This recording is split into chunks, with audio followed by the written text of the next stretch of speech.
Mic में आवाज नहीं आ रहा।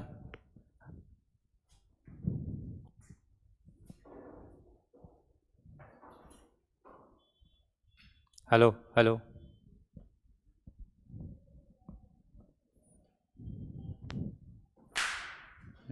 स्टार्ट करो। नहीं स्टार्ट नहीं हुआ। हो गया। Good evening.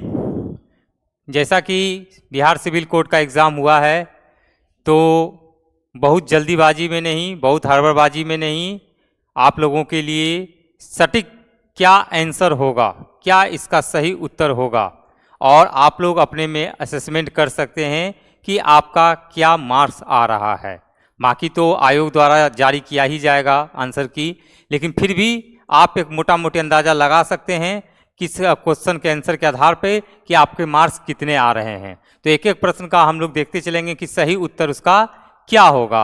सबसे पहले थोड़ी चर्चा कर लेते हैं एग्जाम के क्वेश्चन के बारे में। तो इस बार का जो प्रश्न देखा गया है, इस बार का प्रश्न आप इसको इजी आसान ही कह सकते हैं, क्योंकि क्वेश्चन का लेवल सिर्फ अंग्रेजी को और मैथ को अगर छोड़ दिया जाए तो बाकी जीएस का, कंप्यूटर का और हिंदी का ये क्वेश्चन एकदम बिल्कुल ही सतही सवाल थे। जो कोई अगर जीएस का, कंप्यूटर का, हिंदी का थोड़ा सा बेसिक आइडिया रखता होगा उनसे वो सवाल एकदम आसान से बने होंगे। लेकिन होता क्या है कि एग्ज़ाम का सवाल आसान होना और परफॉर्मेंस करना एग्ज़ाम हॉल में कहीं ना कहीं उसमें कुछ देखा जाता है और गलतियां हर स्टूडेंट के साथ होती हैं और वही गलतियां आपको रिजल्ट से बाहर कर देती हैं। तो इसलिए क्या इसका आंसर होगा नहीं होगा, हम लोग तुरंत अभी एक एक प्रश्न का चर्चा करेंगे। दोनों सिटिंग का, फर्स्ट शिफ्ट का भी, सेकंड शिफ्ट का भी, जीएस के प्रश्नों को हम लोग देखेंगे, कंप्यूटर के प्रश्नों को देखेंगे और हिंदी के प्रश्नों को देखेंगे। और अंत में मैं इसका एक फाइनल कट ऑफ भी बताऊंगा कि क्या रहेगा इसका कट ऑफ। एक अंदाज के आधार पर क्वेश्चन के लेवल को कुछ स्टूडेंट्स के साथ बातचीत करने के बाद मैंने ये निष्कर्ष निकाला है कि इसका क्या कट ऑफ जा सकता है, जो कि एग्ज़ाम जब रिजल्ट आएगा तब आपको पता चलेगा कि बिल्कुल ही ये सही है। ठीक है, तो हम लोग एक एक प्रश्न का यहाँ पे चर्चा करते हैं कि इसका क्या आंसर होने वाला है। ठीक है, तो साहिब से पहला सवाल देखिए, सेकंड शिफ्ट का सब क्वेश्चन पहले हम आया है। सेकंड शिफ्ट का हम देख रहे हैं, बाकी आप लोग जिनका सेकंड शिफ्ट का होगा वो देखेंगे, जिनका फर्स्ट शिफ्ट का होगा उसका भी मैं अभी चर्चा कराऊंगा। तो साबुन के द्वारा सतहों को साफ करने का सिद्धांत क्या है? साबुन के सतहों को साफ करने का सिद्धांत, किस सिद्धांत पर जो है साबुन से साफ किया जाता है? तो ये इसका आंसर सही होगा पृष्ठ तनाव। इसका सही आंसर क्या हो जाएगा? पृष्ठ तनाव इसका सही आंसर होगा। कोई किफ इंटू बंत नहीं है, इसका आंसर क्लियर है, पृष्ठ तनाव इसका आंसर होगा। ठीक है, आगे देखेंगे करेंसी नोटों में जालसाजी की पहचान करने के लिए निम्नलिखित में से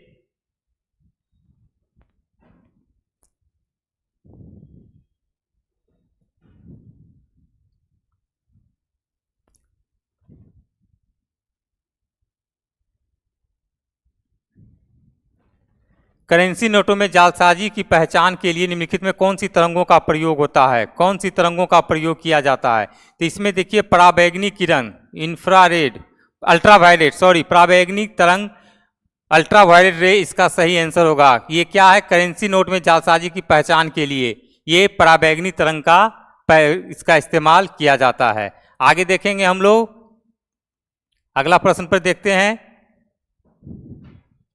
3 नंबर प्रश्न क्या कह रहा है? निम्नलिखित में से कौन सा जिप्सम का रासायनिक सूत्र है? जिप्सम का पूछ रहा है रासायनिक सूत्र, तो CaSO4 2H2O, CaSO4 2H2O इसका सही आंसर हो जाएगा CaSO4 2H2O। ये जिप्सम का क्या है? केमिकल फॉर्मूला है, रासायनिक सूत्र है जिप्सम का। ठीक है, अगला देखेंगे 4 नंबर क्वेश्चन, एक एक करके हम लोग बढ़ते चलेंगे और देखेंगे इसका सही आंसर क्या होगा।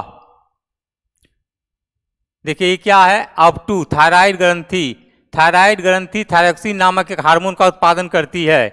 ठीक है, क्या है, थायराइड ग्रंथि थायरॉक्सिन नामक हार्मोन का उत्पादन करती है। क्या करती है वो, तो ये उपापचयी दर को नियंत्रित करती है। क्या करती है, उपापचयी दर को नियंत्रित करती है। मेटाबॉलिज्म रेट को कंट्रोल करती है। मेटाबॉलिज्म रेट को हमारे शरीर में कंट्रोल करती है। कौन करती है, तो ये थायरॉक्सिन नामक हार्मोन। इसका आंसर क्लियर है, उपापचयी दर को नियंत्रित करना। ठीक है, अगला देखेंगे हम लोग, निम्नलिखित विटामिनों में से किसका अग्रगामी बीटा कैरोटीन से प्राप्त होता है। किससे प्राप्त होता है, बीटा कैरोटीन से। बीटा कैरोटीन बार बार बताए थे, गोल्डन राइस एक प्रमुख स्रोत है विटामिन ए का।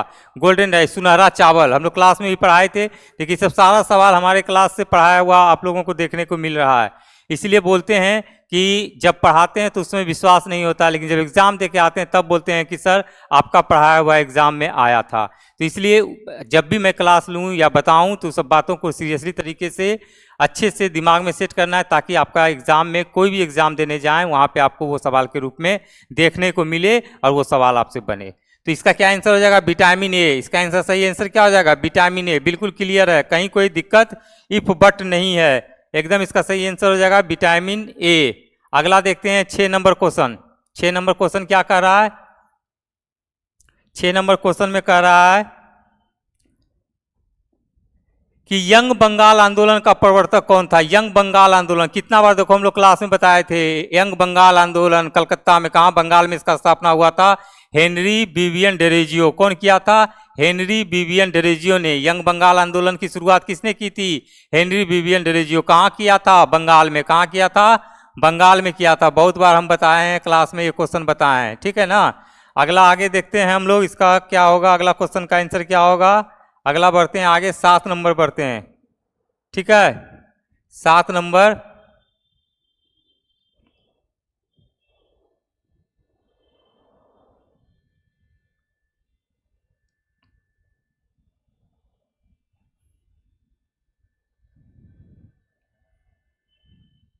सात नंबर क्या कह रहा है क्वेश्चन, 7 नंबर कह रहा है कि भारतीय सेना आजाद हिंद फौज का गठन किसके विरुद्ध लड़ने के लिए किया गया था। आजाद हिंद फौज का जो गठन किया गया था किसके लड़ने के लिए, तो स्वाभाविक है तो भारत तो ब्रिटेन में हो रहा था, तो ब्रिटिश के लिए। तो भारत में किसके लिए लड़ाई के लिए किया जा रहा था, भारत में ब्रिटिश के लिए। बहुत ही आसान सवाल, जीएस के सारे सवाल एकदम बनने लायक थे, 1 लाइनर टाइप का, बिल्कुल बेहद आसान सवाल इसको कर सकते हैं, इजी सवाल कर सकते हैं, कहीं कोई दिक्कत ना था। बस सिर्फ स्टूडेंट को यही ध्यान रखना है, तो होगा या रखे होंगे तो उनका रिजल्ट बिल्कुल होगा कि ह्यूमन एरर ना किए हों, जो कि मानवीय भूल जिसको कहते हैं, ठीक है। अगला सवाल 8 नंबर देखते हैं। 8 नंबर में क्या कह रहा है, who is the current chairperson of the national women commission. महिला आयोग की वर्तमान में अध्यक्ष कौन है, महिला आयोग की वर्तमान में अध्यक्ष कौन है। तो इसका आंसर विजया किशोर राहतकर। विजया किशोर राहतकर, एकदम क्लास में बताए थे कि याद कर लो, रेखा शर्मा का स्थान ली है विजया किशोर राहतकर। पहली महिला आयोग के अध्यक्ष का भी हम याद करवाए थे, तुम लोग को बताए थे, जयंती पटनायक। 1992 में महिला आयोग की स्थापना बताए थे ना जी। हाँ, तो देखो यहाँ पूछ दिया विजया किशोर राहतकर के बारे में। इसीलिए बोलते हैं कि क्लास किया कर बाबू, तुम लोग क्लास करता नहीं है, खाली इधर उधर घूमना है और कोई काम नहीं करना है। अब देखो अगला 9 नंबर क्वेश्चन देखते हैं। 9 नंबर क्वेश्चन क्या है, नागार्जुन सागर परियोजना निम्नलिखित में से किस नदियों पर एक अवस्थित है। नागार्जुन सागर ये कहाँ पर है, कृष्णा नदी। इसका आंसर सही क्या हो जाएगा, कृष्णा नदी। महानदी उड़ीसा में है, कृष्णा तेलंगाना, कावेरी आंध्र प्रदेश, गोदावरी महाराष्ट्र, ये सब के बारे में हम चर्चा किए थे ना। कृष्णा नदी पर नागार्जुन सागर कहाँ, कृष्णा नदी पर। किस पर है, अवस्थित है, कृष्णा नदी पर। हम क्लियर क्वेश्चन है। अगला देखते हैं हम लोग 10 नंबर क्वेश्चन पे आते हैं। 10 नंबर क्वेश्चन क्या कह रहा है, 10 नंबर क्वेश्चन कह रहा है कि भारत के निम्नलिखित में से किस राज्य में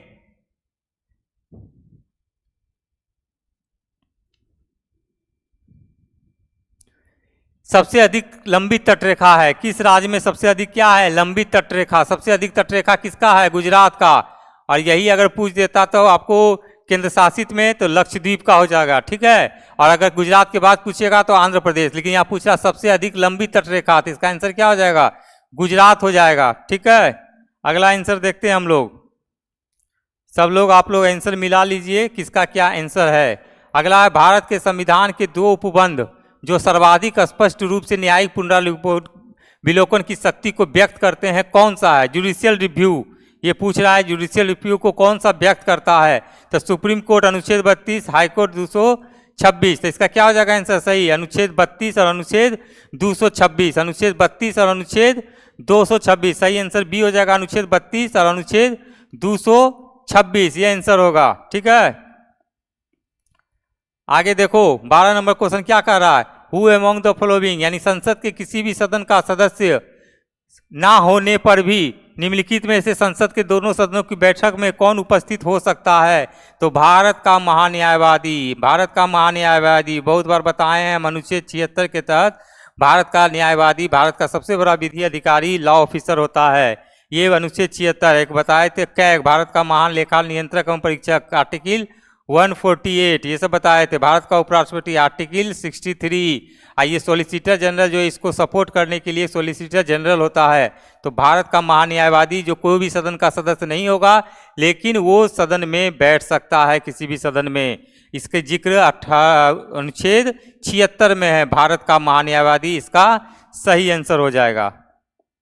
सारा क्वेश्चन देखो एकदम पढ़ाया हुआ, ये सब तो नॉर्मल प्रश्न है, बिल्कुल है, लेकिन हमारा क्या कहना होता है कि ये सब चीज़ों को याद मैं करवा देता हूँ, एकदम बारीकी से याद करवाता हूँ, ताकि ये सब सवाल अगर परीक्षा में आ जाए तो आपका प्रश्न मिस ना करे। अगला है, देखिए निम्नलिखित में कौन सी भारत के संविधान की आधारभूत विशेषता नहीं है। ये तो विशेषता है, ये है न्यायपालिका की स्वतंत्रता है, ये संघवाद है, ये है, लेकिन संविधान के किसी भी भाग का संशोधन करने की संसद की निर्विवाद शक्ति ये विशेषता नहीं है। तो हमारा आंसर क्या हो जाएगा, किसी विभाग का संशोधन करने की संसद की निर्विवाद शक्ति, इसका सही आंसर हो जाएगा।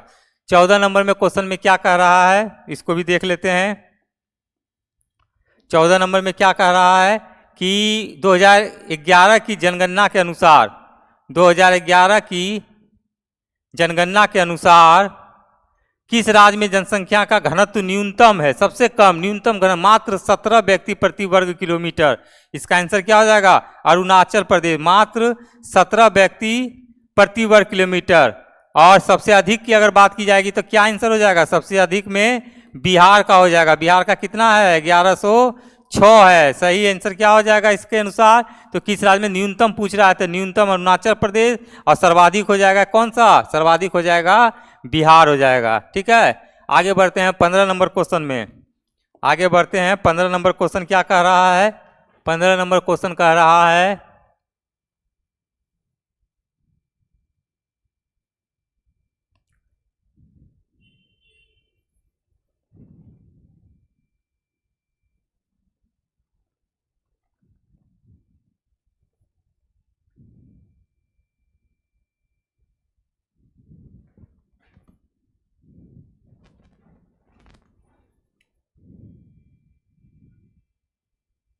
पंद्रह नंबर में कह रहा कौन सा एक वर्ष 2023-24 में 23-24 में भारत के कुल एफडीआई में सर्वाधिक योगदान करता देश था। भारत में कह रहा है क्या कि कौन सा देश भारत का कुल एफडीआई में सबसे ज़्यादा योगदान कौन सा देश किया एफडीआई में। तो सही आंसर इसका क्या हो जाएगा, सही आंसर इसका होगा सिंगापुर। सही आंसर क्या हो जाएगा, सिंगापुर हो जाएगा। अब ये जीएस का सवाल 15 था, आप लोग देख ही रहे हैं 15 सवाल कितने आसान पूछे गए थे। उम्मीद है कि आप लोग सारे सवाल बेहद अच्छे तरीके से ह्यूमन एरर ना करते हुए आप लोगों ने सारे सवालों को अच्छे तरीके से जवाब दिए होंगे। एक आध दो प्रश्न गलत हुआ होगा, लेकिन मेरे पढ़ाए हुए सारे प्रश्न इसमें आए हैं। आना तो था ही, नॉर्मल प्रश्न है तो बिल्कुल आएंगे, पूछे जाएंगे, लेकिन मैं अच्छे तरीके से सबके दिमाग में सेट करवाया था, जो कि आप लोगों से मुझे उम्मीद है कि आप लोगों ने वो गलतियां नहीं की होंगी और सारे लोगों ने इसका सवाल का आंसर किया होगा। अब तो कंप्यूटर के सवाल को भी हम लोग देख लेते हैं कि क्या इसका आंसर क्या होने वाला है। ठीक है, देखते हैं। इसमें कह रहा है जंक ईमेल को क्या कहा जाता है, जंक ईमेल को।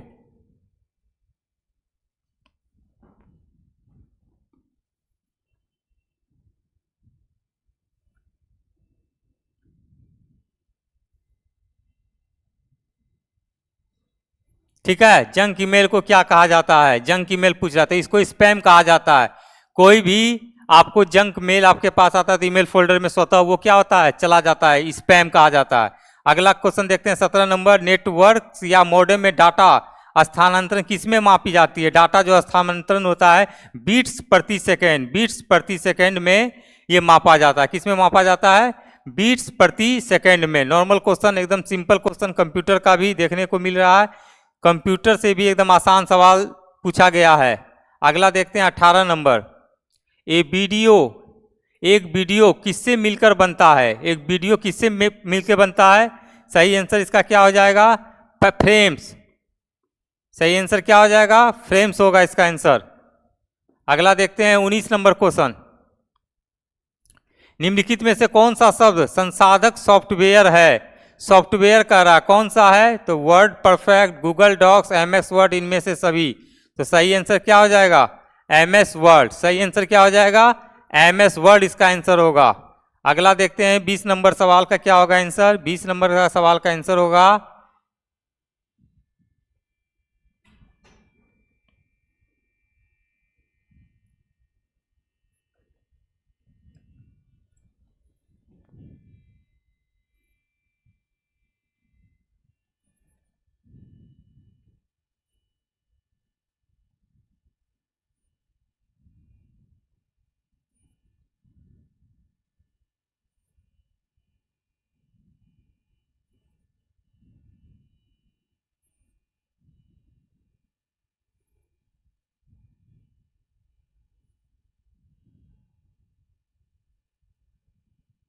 वह सॉफ्टवेयर जिसे किसी टास्क को पूरा करने के लिए प्रयोग किया जाता है उसे, जैसे कि पत्र लिखना, क्या कहलाता है? तो इसका GPU software, utility software, application software, system software.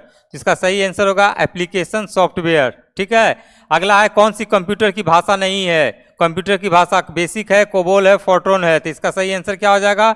Lotus. Lotus computer की भाषा नहीं है। लोटस क्या है? कंप्यूटर की भाषा नहीं है। अगला देखते हैं 22 नंबर में। 22 नंबर क्या कह रहा है? निम्नलिखित में कौन सा एक वेब ब्राउजर नहीं है? वेब ब्राउजर नहीं है तो देख सकते हैं ओपेरा वेब ब्राउजर है, क्रोम भी है, मोजिला फायरफॉक्स है। याहू जो है वेब ब्राउजर नहीं है। कोई भी चीज़ खोजना हो, सर्च इंजन जिसको कहते हैं, तो वो वेब ब्राउजर के रूप में तो याहू नहीं है। अगला कहता है कि डोमेन आमतौर पर शिक्षण उद्देश्यों के लिए प्रयुक्त हुआ है। शिक्षा के लिए, शिक्षण के लिए कौन सा? तो .edu। ईडीयू का मतलब ही एजुकेशन का शॉर्ट फॉर्म ईडीयू, एजुकेशन। तो इसका सही आंसर क्या होगा? .edu। ठीक है। अगला देखेंगे कौन से कंप्यूटर सिस्टम में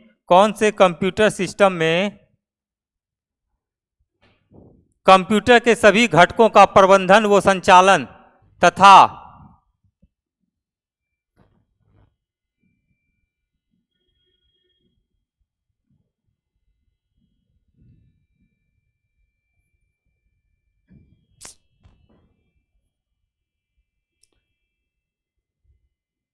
समन्वय का कार्य करता है। कौन सा कार्य करता है? समन्वय का। तो कंट्रोल यूनिट। कौन सा करता है?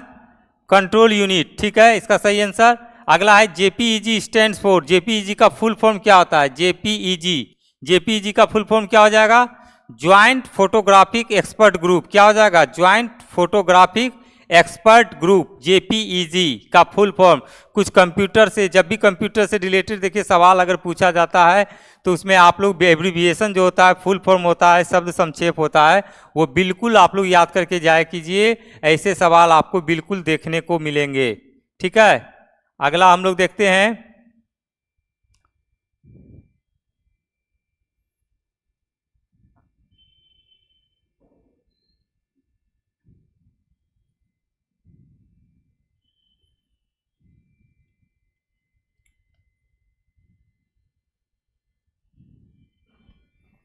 URL stands for.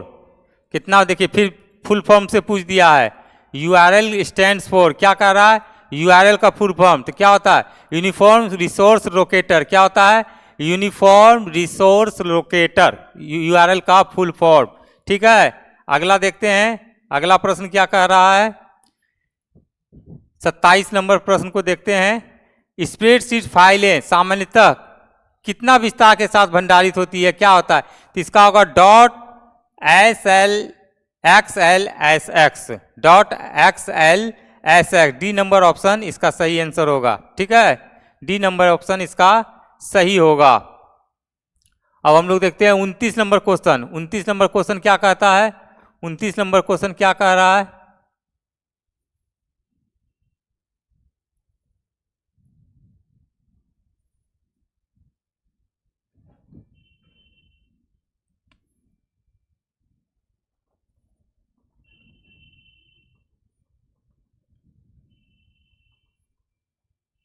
क्या है? वीडियो के संचारण के संपीड़न तकनीक है। क्या है? कौन सा वीडियो संचारण के लिए तकनीक के लिए? वीडियो के लिए। तो MP4 क्या आ जाएगा इसका आंसर? MP4 इसका आंसर होगा। अगला देखते हैं 30 नंबर। अगला देखते हैं 30 नंबर क्वेश्चन क्या कह रहा है।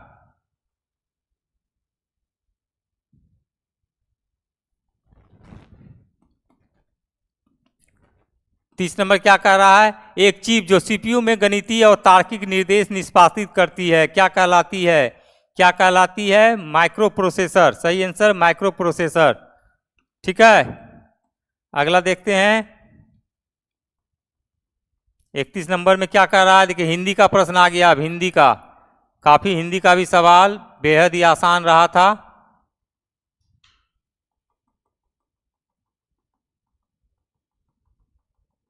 शुद्ध वाले शब्दों का चयन करना है। क्या करना है? कौन सा शब्द शुद्ध है? व्यवहारिक का शब्द का कह रहा है कि क्या शुद्ध होगा। ठीक है, इसका सही आंसर क्या होगा? व्यवहारिक। व्यवहारिक। व्यवहारिक, ये व्यवहारिक, ये सही आंसर होगा। ठीक है, ये इसका सही आंसर। व्यवहारिक का उच्चारण हम लोग करते हैं। अगला देखेंगे प्रादुर्भाव। प्रादुर्भाव का क्या होगा? प्रादुर्भाव, इसका सही आंसर ए होगा। प्रादुर्भाव पहला ही आंसर इसका होगा, ये परादुर्भाव नहीं होगा। ये सब तो ऐसे दे दिया। प्रादुर्भाव इसका आंसर होगा। अगला कह रहा है अप्रत्याशित। अप्रत्याशित का सही आंसर क्या होगा? अप्रत्याशित, ये दीर्घिकार वाला नहीं होगा, हर्षिकार वाला होगा। ये लंबा जब जोर देते हैं अप्रत्याशित तब होगा अप्रत्याशित, लेकिन नहीं, इसका आंसर होगा अप्रत्याशित, ये होगा। अगला कह रहा है अनुसंधान। अनुसंधान का सही आंसर क्या हो जाएगा? डी, ये वाला अनुसंधान। इस तरीके से होगा अनुसंधान। ठीक है, अब आगे आओ, हम लोग देखते हैं 34 हो गया है। अब देखते हैं 35 नंबर में क्या कह रहा है।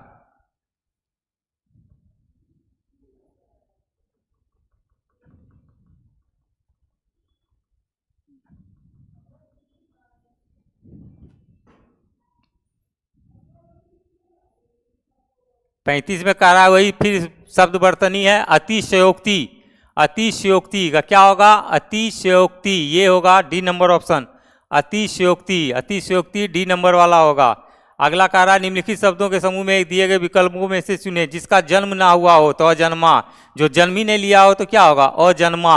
ठीक है, जानने की इच्छा रखना वाला, जिज्ञासु। जो इच्छा रखता हो जानकारी के लिए, जानने के लिए इच्छुक हो, उसे कहा जाता है जिज्ञासु। 37 नंबर में यही था। अगला देखते हैं 38 नंबर में क्या कह रहा है। 38 नंबर में कह रहा है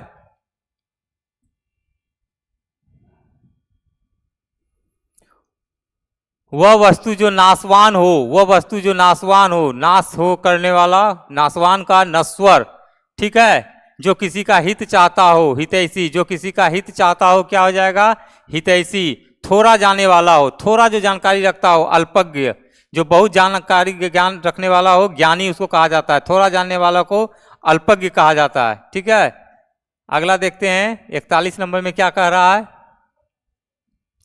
41 नंबर में कह रहा है मुहावरा।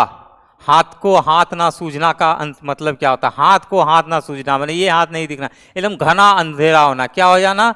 घना अंधेरा होना। अंधेरा होता तभी ना एक हाथ दूसरे हाथ को नहीं सूझेगा। हाथ को हाथ ना सूझना। ठीक है, अगला देखते हैं 42 नंबर। 42 नंबर क्या कह रहा है हमारा? 42 नंबर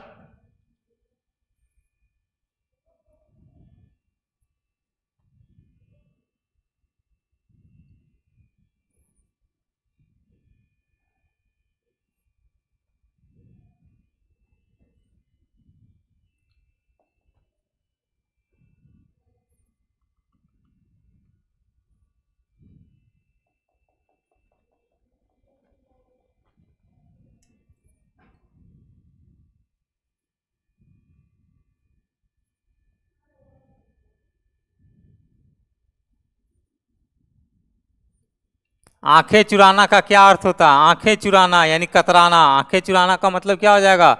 कतराना। आंखें चुराना का क्या अर्थ हो जाएगा? कतराना। अब देखिए एक गद्यांश दिया है, उस गद्यांश को पढ़ने के बाद उसका कुछ आंसर देना है। ये गद्यांश दिया हुआ है और गद्यांश को अच्छे तरीके से पढ़ने के बाद उसका आंसर देना है। क्या इसका सही आंसर होगा? देखते हैं।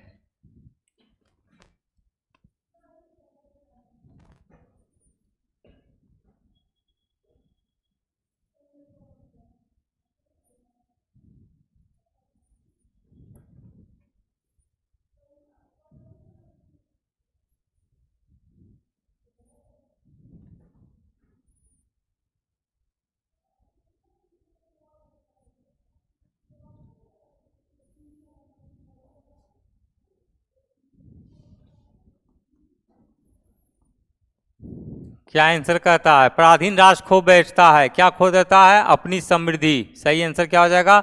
अपनी समृद्धि। गद्यांश का सही शीर्षक क्या होगा? राष्ट्र के प्रति कर्तव्य। आंसर बता देते हैं, आप लोग मिला लीजिएगा। आंसर बता देते हैं, आप लोग मिला लीजिएगा, ठीक है। अब आइए 45 नंबर पे।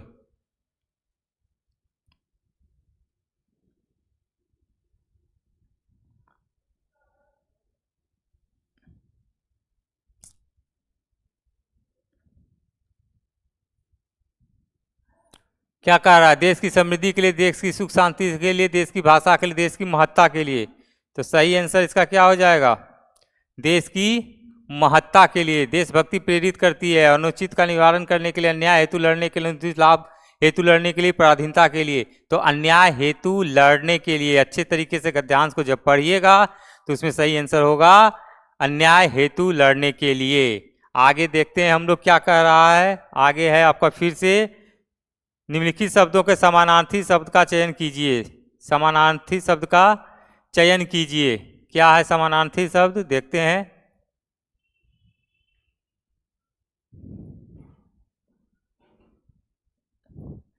मृगेंद्र। मृगेंद्र का मतलब क्या होता है? शेर। शार्दुल, इसका क्या हो जाएगा समानार्थी शब्द? शार्दुल। सबको सब समझेगा। मृग, मृग मतलब हिरन, और जनरली सबको हिरन मार के आया होगा, लेकिन नहीं, मृगेंद्र का मतलब होगा शार्दुल। धरती। धरती का क्या हो जाएगा? अचला, ठीक है। धरती का क्या हो जाएगा? अचला। अगला करा निम्नलिखित शब्दों में विलोम शब्द को चुनिए, उल्टा शब्द को चुनिए। विलोम शब्द का चयन करना है।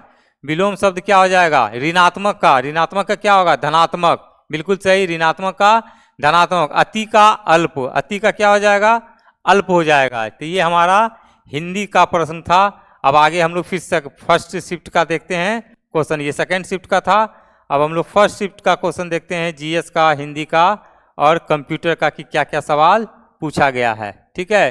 रीजनिंग और मैथ तो आप लोग लगभग बना ही दिए होंगे।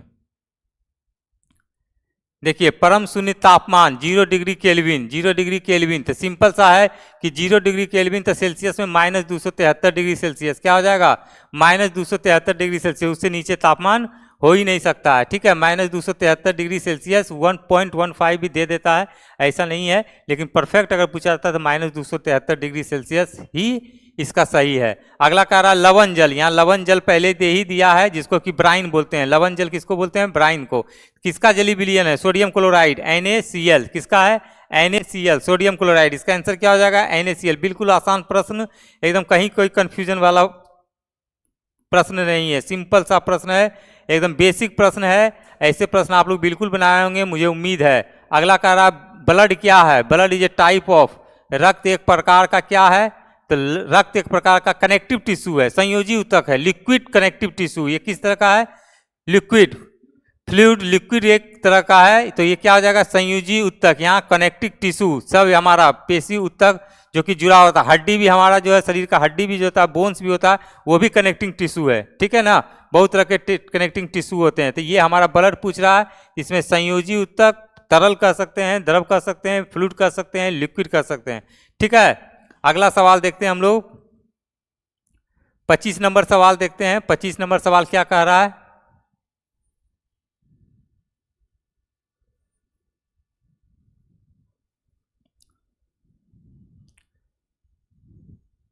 पच्चीस नंबर सवाल कर रहा है लब डब ध्वनि किसकी क्रिया के कारण होती है? लब डब, हृदय, हार्ट जो होता है उसमें हमारा जो आवाज, ध्यान से सुनिएगा स्टेथोस्कोप से लगाकर, तो हमारे हार्ट में आवाज आती है लब डब, लब डब। तो इसका आंसर क्या हो जाएगा?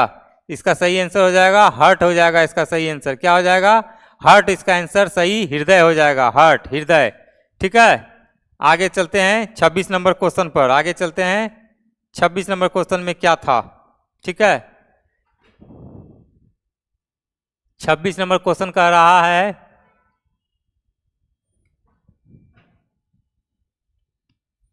स्वतंत्र भारत के प्रथम मंत्रिमंडल में शिक्षा मंत्री कौन थे? कितना देखो आसान सवाल पूछा है। स्वतंत्र भारत के प्रथम मंत्रिमंडल में शिक्षा मंत्री कौन थे? मौलाना अबुल कलाम आजाद क्या थे? शिक्षा मंत्री थे। सरदार वल्लभ भाई पटेल क्या थे? गृह मंत्री थे। सरदार वल्लभ भाई पटेल गृह मंत्री। अब पहले भारत के उप प्रधानमंत्री भी, पहले भारत के उप प्रधानमंत्री भी कौन थे? डिप्टी PM सरदार वल्लभ भाई पटेल। सर्वपल्ली राधाकृष्णन क्या थे? पहले उपराष्ट्रपति थे। क्या थे? पहले उपराष्ट्रपति। सिंपल प्रश्न है, आसान सवाल है, लेकिन यहाँ पूछा है शिक्षा मंत्री, तो शिक्षा मंत्री आपके थे मौलाना अबुल कलाम आज़ाद। मौलाना अबुल कलाम आज़ाद सही आंसर होगा, मौलाना अबुल कलाम आज़ाद। अगला देखते हैं 27 नंबर। 27 नंबर क्वेश्चन क्या कह रहा है? 27 नंबर कह रहा है क्या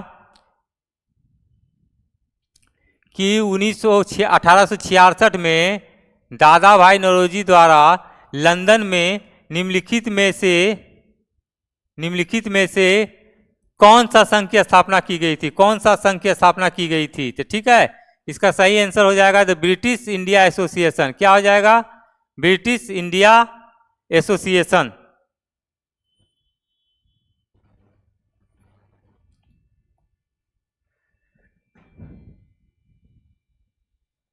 द ईस्ट इंडिया एसोसिएशन। क्या हो जाएगा answer? The east India association. ठीक है, अब आगे देखते हैं 28 नंबर क्वेश्चन।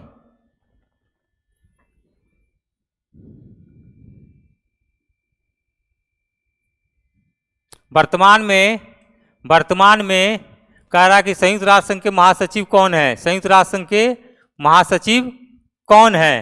ठीक है, वर्तमान में पूछ रहा है संयुक्त राष्ट्र संघ के महासचिव। इसका आंसर होगा एंटोनियो गुटरेस। क्या आंसर हो जाएगा? Antonio Guterres. वर्तमान में यूएनओ के महासचिव कौन है? Antonio Guterres. अगला सवाल देखते हैं,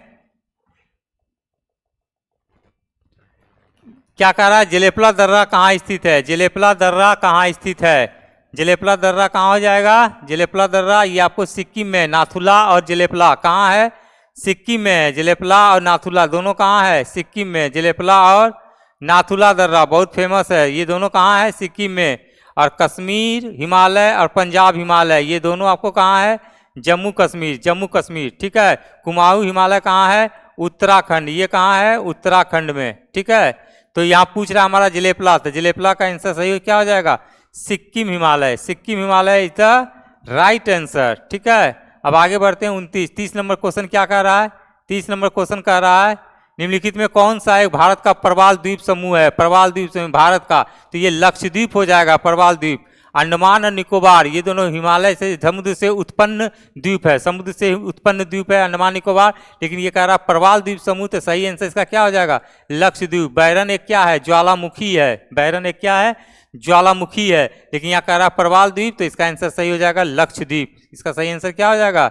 लक्षद्वीप होगा। अगला देखते हैं 31 नंबर क्वेश्चन। 31 नंबर क्वेश्चन क्या कहता है? 31 नंबर क्वेश्चन देखते हैं, भारत के संविधान के अंतर्गत निम्नलिखित में से कौन सा एक मूल अधिकार नहीं है? मौलिक अधिकार नहीं है। समानता का अधिकार है, ये है। स्वतंत्रता का अधिकार है, ये है। और शोषण के विरुद्ध अधिकार है, ये है, ये है, ये है। नागरिकता का अधिकार नहीं है, ये आपका मूल अधिकार नहीं है, क्योंकि आपकी नागरिकता कभी समाप्त हो भी सकती है। बहुत दिन तक अगर आप नहीं रहते हैं अपने देश में तो आपकी नागरिकता समाप्त हो सकती है, लेकिन बाकी ये तीनों ये आपका मौलिक अधिकार है। वर्तमान शुरुआत में जब संविधान थी तो उसमें मौलिक अधिकार कितने थे? 7 थे, लेकिन वर्तमान समय में कितने मौलिक अधिकार हैं? 6 है। इसे याद रखिएगा, क्लास में मैं बता चुका हूं। अगला देखते हैं हम लोग 32 नंबर क्वेश्चन क्या कह रहा है? 32 नंबर क्वेश्चन कह रहा है आधारभूत संरचना सिद्धांत बेसिक स्ट्रक्चर उच्चतम न्यायालय द्वारा किस मामले के दौरान निरूपित किया गया था? बहुत ही फेमस केशवानंद भारती मामला। कौन सा होगा आंसर? केशवानंद भारती मामला। केशवानंद भारती मामला इसका सही आंसर होगा। केशवानंद भारती मामला सही आंसर। ठीक है, आगे बढ़ते हैं हम लोग।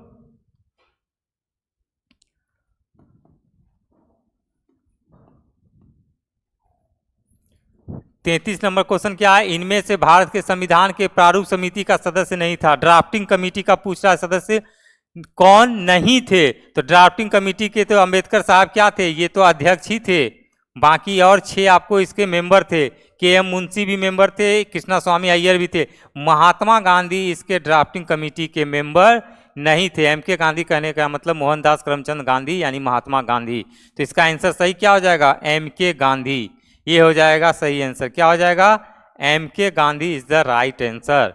33 नंबर। अगला देखते हैं 34 में क्या कह रहा है क्वेश्चन।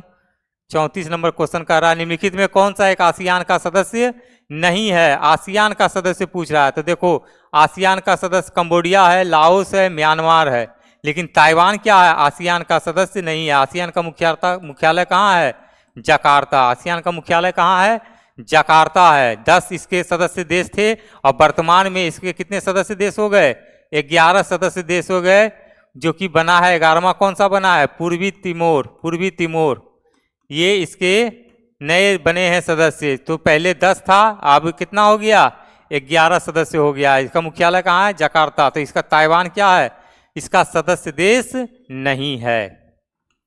आगे बढ़ते हैं हम लोग। आगे क्या कह रहा है 35 में, in the term GIS. GIS का मतलब क्या होता है, सिंपल है, जीआईएस मैंने ज्योग्राफी से रिलेटेड इंटरनेशनल सिस्टम। तो ज्योग्राफिक इंटरनेशनल सिस्टम, इसका सही आंसर क्या हो जाएगा, ज्योग्राफिक इंटरनेशनल सिस्टम इसका सही आंसर हो जाएगा। ठीक है, अब आगे हम लोग देखते हैं 36 नंबर क्वेश्चन क्या कहता है। ये तो मैथ आ गया 36 नंबर। चलो अब आगे देखते हैं।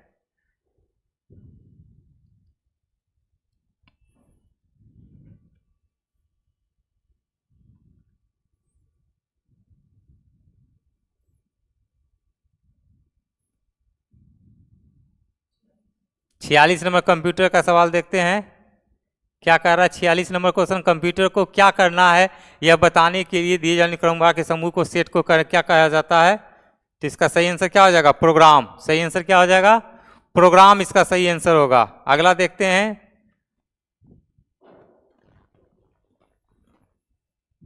47 नंबर क्वेश्चन देखते हैं।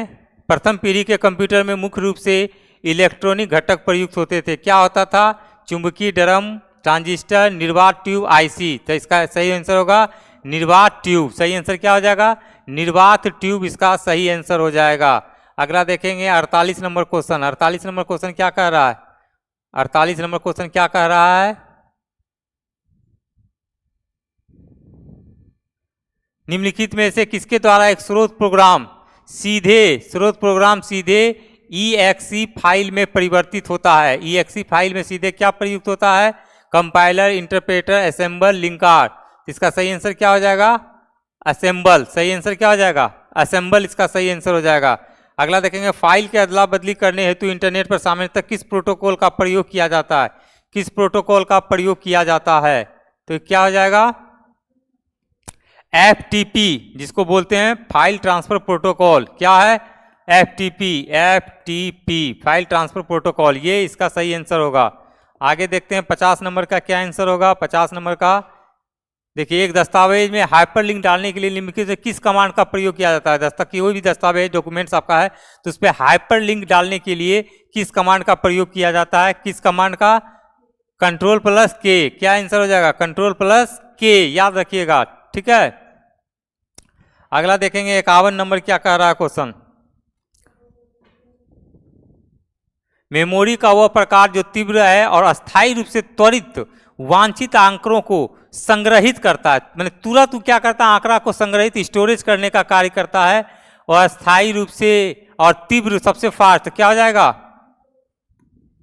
क्या हो जाएगा, RAM, random access memory, RAM जिसको बोलते हैं। इसका सही आंसर रैम हो जाएगा। अब आगे देखते हैं 51 नंबर हो गया।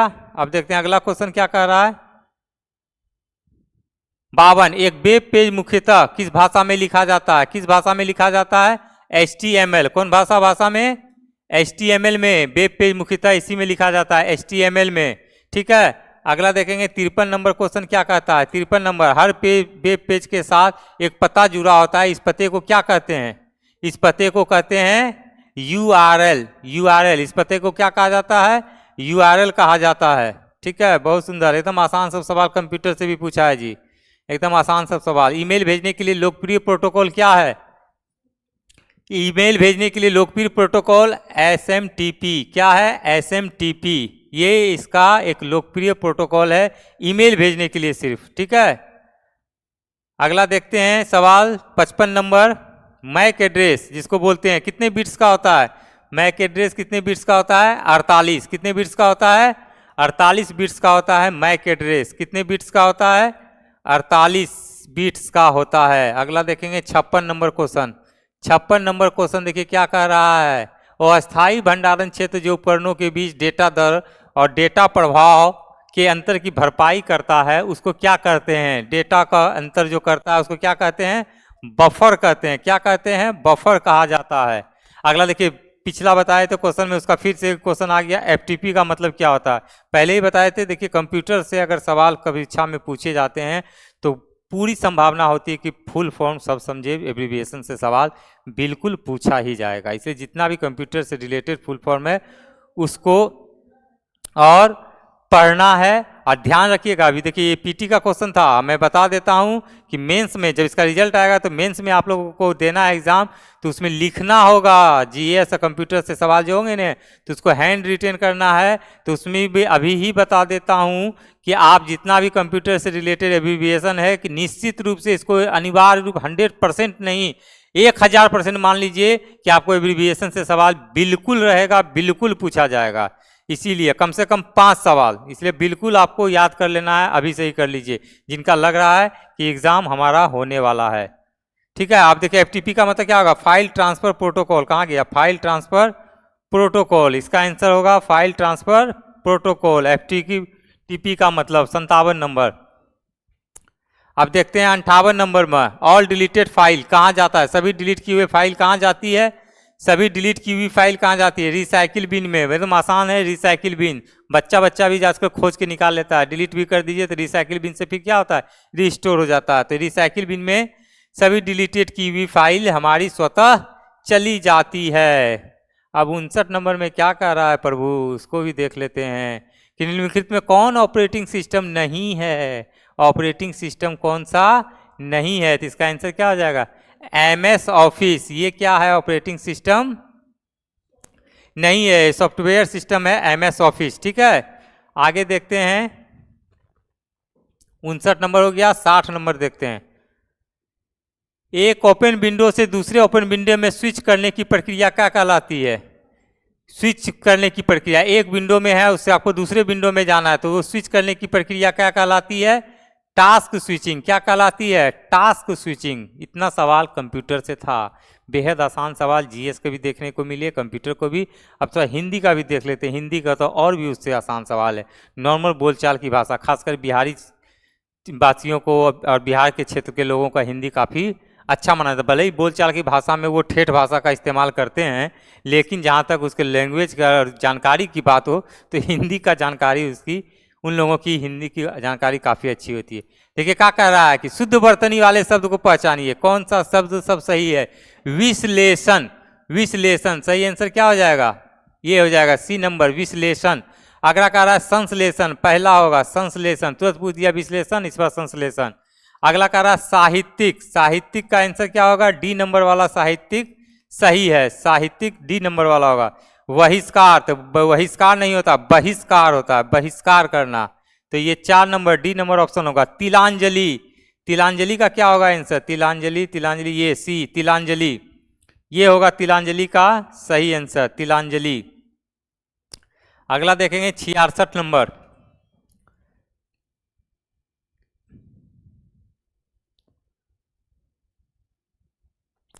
क्या कह रहा है, एक शब्द उनके द्वारा विकल्प में से चुनिए। क्या होगा, जिसके समान दूसरा कोई नहीं हो, जिसके समान दूसरा कोई नहीं हो, लौकिक। ठीक है, सायंकालीन बेला जब पशु वन से चरकर लौटते हैं, तो सायंकालीन बेला हम बता रहे हैं आप लोगों को, नॉर्मल सब विद्यार्थी जिसको जानकारी नहीं होगा सब मारा होगा सायं बेला, लेकिन नहीं, इसको बोलते हैं गोधूली बेला।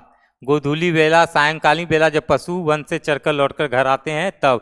क्यों कहा जाता है गोधूली बेला, जानते हैं कि गाय जब भैंस सब लौट के आती है तो उसके पैर से जो धूल उड़ती है, शाम को लौटने के क्रम में धूल उड़ना उनके पैर से, इसलिए कहा जाता है गौ धूली, गौ के द्वारा धूल उड़ना, तब उस समय का नाम दिया गया है गौधूली बेला कहा जाता है शाम के समय को। ठीक है, जो शत्रु की हत्या करता हो क्या कहलाता है, शत्रु की हत्या करने वाला शत्रुधन, शत्रु की हत्या करने वाला क्या कहलाता है, शत्रुधन। जिसके आर पार देखा जा सके क्या कहलाता है, पारदर्शी, जिसके आर पार देखा जा सके क्या कहलाएगा, पारदर्शी।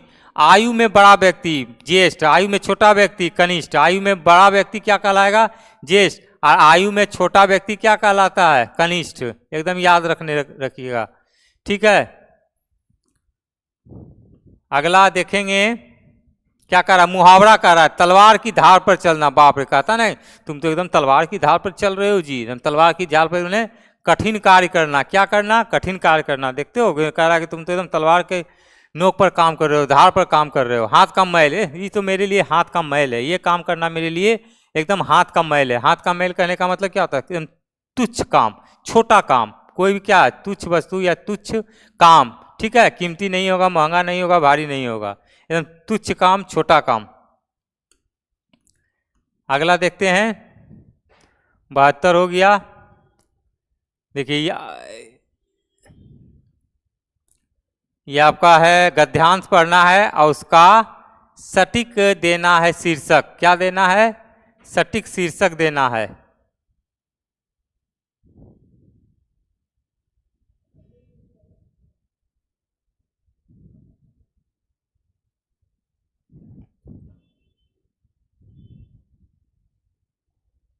कितना नंबर था, 66।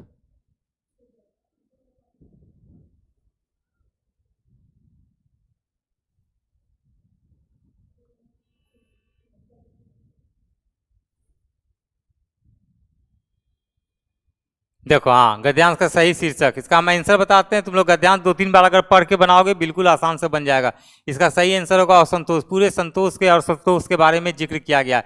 मनुष्य का अंतःकरण सदैव अभावमय क्यों रहता है, कि जितना है उतने से प्रसन्न होने का उसे कभी अवसर नहीं मिलता है। हमेशा चाह की इच्छा रहती है, संतोष की भावना ही नहीं होती, और आए और आए और आए।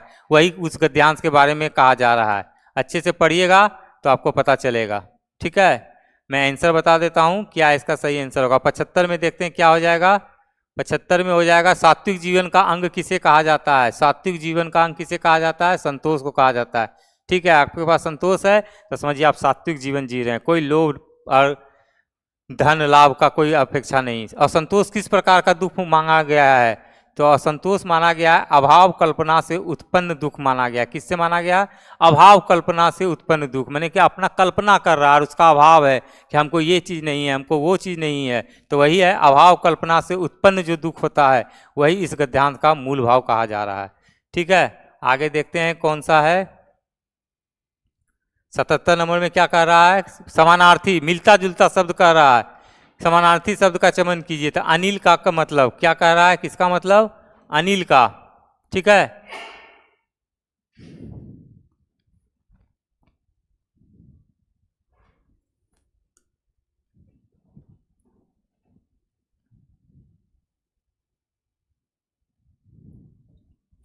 तो अनिल का मतलब क्या होता है, पवन, हवा। अनिल का मतलब क्या होता है, पवन यानी हवा। दर्प का मतलब क्या होता है, दर्प का मतलब घमंड होता है। घमंड का मतलब यानी अहंकार। क्या हो जाएगा, अहंकार, घमंड, ठीक है। अब कह रहा है 2 आइए, विलोम शब्द कह रहा है पहचानने के लिए, उल्टा शब्द। सूक्ष्म का उल्टा क्या हो जाएगा, सूक्ष्म यानी बहुत छोटा सा, स्थूल माने बहुत बड़ा सा। नहीं बोलता है तुम्हारा शरीर एकदम थुलथुल लग रहा है, थुलथुल यानी बड़ा ऐसा लग रहा है, तुम बहुत सूक्ष्म यानी छोटा सा, और थुलथुल माने बड़ा, तो स्थूल। इसका सही आंसर क्या हो जाएगा, स्थूल। सृष्टि का क्या हो जाएगा, सृष्टि का हो जाएगा प्रलय। सृष्टि का क्या हो जाएगा, प्रलय हो जाएगा इसका आंसर। अगला देखते हैं, अगला क्या है, 80 हो गया, बस हो गया। ये जीएस का, हिंदी का, कंप्यूटर का, ये क्या क्या देखे हम लोग, जीएस का, हिंदी का, कंप्यूटर का हम लोग देख लिए हैं। अब हम लोग देखते हैं तुमको कि क्या इसका कट ऑफ हो सकता है, क्या इसका कट ऑफ हो सकता है। जैसा कि एग्ज़ाम हुआ कल, काफ़ी आसान सवाल देखने को मिला है, काफ़ी आसान सवाल देखने को मिला। और जैसा कि पेपर के अनुसार, सभी जगह से रिपोर्ट के अनुसार आया कि उपस्थिति 50 से 60% के आसपास रही है, उससे ज़्यादा नहीं देखा गया है। उससे ज़्यादा क्या है, नहीं देखा गया है उपस्थिति। तो उपस्थिति क्या हुआ है, उससे ज़्यादा नहीं देखा गया। तो हम लोग देखते हैं कि क्या कट ऑफ इसका हो सकता है, क्या कट ऑफ इसका हो सकता है, ठीक है। तो नॉर्मल देखिए, भीड़ आपका बहुत सारा होता है, हर एग्ज़ाम में भीड़ बहुत होते हैं, लेकिन सिंसियर विद्यार्थियों की संख्या कम होती है। लेकिन फिर भी उतने सिंसियर लोग के बीच आपका फाइट है, तो निश्चित रूप से कट ऑफ कितना जाएगा, नहीं जाएगा, ये एक हमेशा संशय की स्थिति रहती है। तो मोटा मोटी जो निष्कर्ष निकाला जाता है उसी के आधार पर एक एक्सपेक्टेड, इसको कह सकते हैं संभावित, और जनरली मेरे द्वारा बताया गया कट ऑफ ऑलमोस्ट, क्योंकि मैं देखिए एग्ज़ाम हॉल में प्रदर्शन करना और बोलना ये बहुत अंतर होता है। बहुत लोग क्या होते हैं क्वेश्चन भी नहीं देखते हैं और कट ऑफ बता देते हैं। बहुत लोग क्वेश्चन के लेवल को नहीं देखते हैं, पिछले साल का क्वेश्चन नहीं देखते हैं, लड़कों का बैकग्राउंड नहीं देखते हैं, लड़कों की तैयारी को नहीं भांपते हैं और इस आधार पे भी कट ऑफ का निर्धारण कर देते हैं। तो खैर बोलने वाले बहुत होते हैं, लेकिन जहाँ तक मेरा सवाल है कट ऑफ निर्धारण करने का, तो मैं बहुत ही साइंटिफिक तरीके से कट ऑफ निर्धारण करता हूँ। बारीकी से देखता हूँ कि क्या क्या परिस्थितियाँ आती हैं बच्चों के साथ, एग्ज़ाम हॉल में क्या क्या कठिनाइयाँ होती हैं, उसके अनुसार कट ऑफ क्या हो सकता है। ठीक है, तो देखिएगा कि जो उपस्थिति थी 50 से 60% का उपस्थिति था, और उसके बाद लड़कों के बीच कुछ, जैसा कि कहा जा रहा है कि बहुत आसान सवाल है, मैं भी मान रहा हूं कि आसान सवाल है, आप लोग भी मान रहे हैं आसान सवाल, लेकिन आसान सवाल होने के साथ साथ क्या होता है ना कि बहुत मानवीय भूल भी होता है, ह्यूमन एरर भी एग्जाम में होते हैं। 2, 4, 5 प्रश्न सबके साथ हो रहे हैं। जितने लोगों का फीडबैक हमारे पास आ रहा है, सभी लोगों का यही कहना है कि सर 2-3 क्वेश्चन गलत हो गया, सर 2-4 क्वेश्चन गलत हो गया, सर मिस्टेक से 5 क्वेश्चन गलत हो गया। तो ये सारे लोगों का है, इसलिए आप लोग इस पर चिंता नहीं करना है, वो सब को समझिए आप लोग लेवल में आ गए, फिर इक्विवेलेंट आ गए। रही बात क्वेश्चन के लेवल की, तो ये क्वेश्चन औसत एवरेज रूप में कहा जाएगा इजी, कुछ सेक्शन को छोड़कर। जीएस का, कंप्यूटर का, हिंदी का सेक्शन को आप कह सकते हैं इजी, लेकिन मैथ और आपको इंग्लिश का इजी नहीं कह सकते हैं। अगर आप क्वेश्चन को अच्छे तरीके से देखिएगा, मैथ का जो था थोड़ा टाइमिंग वाला था, टाइम टेकिंग क्वेश्चन दिया गया था, तो टाइम मैनेज करके बनाना है, 90 क्वेश्चन सवाल करने थे। तो ये सब सारी चीज़ों को लेकर आप एवरेज रूप से कह सकते हैं ठीक है इजी सवाल था, लेकिन कुछ सेक्शन को छोड़कर। तो क्या कट ऑफ हो सकता है? तो जनरल का जो कट ऑफ हमारा अनुमान लग रहा है, ये जनरल की हम जनरल बात कर रहे हैं, जनरल का हम लोग बात करते हैं, उसमें से आप लोग, मैं कट ऑफ एक ही फिक्स करता हूं, उसमें से आप लोग 2, 3, 4 माइनस आगे पीछे कर सकते हैं। मतलब कि जनरल में आप 68 से प्लस हैं, 68 से ऊपर हैं, तो आप 100% सेफ हैं। अगर 68% से ऊपर, 68 नंबर से ऊपर हैं, तो आप 100% क्या हैं? सेफ हैं। बाकी आप लोग कैटेगरी वाइज हैं, तो ये भी बता देता हूं कि हर कैटेगरी में इस बार कोई 4 नंबर 5 नंबर का फासला नहीं होने वाला है, फासला मात्र 1 से 2-2 नंबर का होगा। तो जो जो कैटेगरी वाले हैं, यानी 66, 67, 68, ये सब मान के चलिए, यानी मेरा कहना है कि 65 से, सिंपल सा मेरा कहना है, आप जान लो ये मेरा कट ऑफ फाइनल जो है, वो फाइनल कट ऑफ आप सब कैटेगरी में आ जाइए, जनरल आ जाइए, ओबीसी आ जाइए, उसको आगे पीछे कर लीजिएगा। मेरा कट ऑफ है 65 से लेकर 70 के बीच, 65 से लेकर 70 के बीच इनका स्कोर आ रहा है। जिनका भी स्कोर आ रहा है 65 से 70 के बीच, वो सेफ हैं। 70 यानी आप यूआर अनरिजर्व कैटेगरी वाले, और ये आ जाइए आप कैटेगरी वाले। कैटेगरी बहुत सारा होता है, बीसी होता है, ईबीसी होता है, एससी एसटी सब भी होता है, महिला का है। तो ये कैटेगरी वाले जो भी हैं, अगर 65 प्लस हैं तो आप 100% सेफ हैं, और 70 प्लस हैं जनरल वाले, 70 प्लस जनरल वाले तो 100% सेफ हैं। तो हमारा कट ऑफ है 65 से 70। बहुत लोग कहते हैं नहीं 75 चल जाएगा, 72 चल जाएगा, या 60 में हो जाएगा, तो ऐसा भी नहीं है, इतना ही रहेगा। जनरल का कट ऑफ कभी 70 से ज़्यादा नहीं जाएगा। आप अगर 69, 70 हैं तो आप 100% सेफ हैं। मेंस की तैयारी में बिना देर किए हुए आप लग जाइए, और मेंस के लिए क्या करना है नहीं करना है हम लोग क्लास में भी डिस्कस करेंगे, ऑनलाइन के माध्यम से भी हम आएंगे और आप लोगों की सारी समस्याओं को दूर करेंगे। क्योंकि मैं आप लोगों के बीच आ चुका हूं, ये सारे क्वेश्चन को लेकर आप कमेंट सेक्शन में कीजिएगा किसका कितना मार्क्स आ रहा है, उसके आधार पर मैं आप लोगों को फिर मेंस के लिए आगे की रणनीति बताऊंगा। मुझे उम्मीद है कि हमारे बैच वाले जितने भी हमने सबको पढ़ाया था, सारे लोगों का परफॉर्मेंस बेहतर हुआ होगा और होना भी चाहिए। और इसी शुभकामनाओं के साथ फिर मैं मिलता हूं नेक्स्ट वीडियो में, कि आप लोगों का रिजल्ट हो। और मैं उम्मीद करता हूं कि जितने भी लोग ये वीडियो को देखते हैं कमेंट और लाइक ज़रूर कीजिए, और अपने अपने मार्क्स को शेयर कीजिए, ताकि मैं आगे के वीडियो बनाने में हमें लाभ हो। ठीक है, मिलते हैं हम लोग नेक्स्ट वीडियो के, तब तक के लिए ऑल द बेस्ट।